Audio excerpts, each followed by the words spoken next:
Kinyonga ni mdudu ambaye ana tabia ya kubadilika badilika.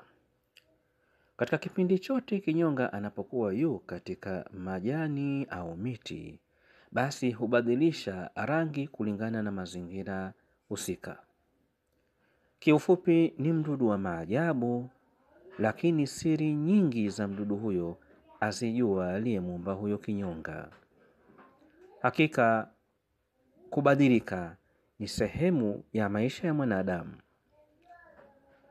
Vile vile mwanadamu anatakiwa abadilike kulingana na mazingira yanayomzunguka.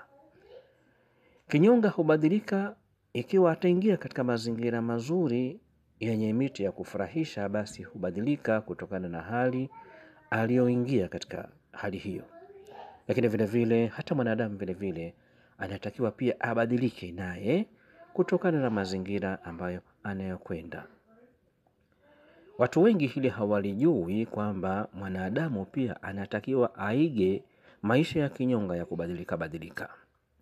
Lakini tukumbuke kwamba mabadiliko hayo yasilete athari kwake yeye huyo mwanadamu na hata kwa wanadamu wengine.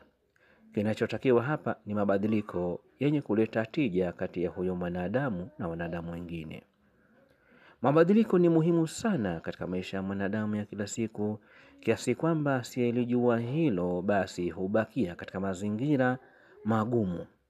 Lakini tukumbuke kwamba mabadiliko ni kitu cha lazima.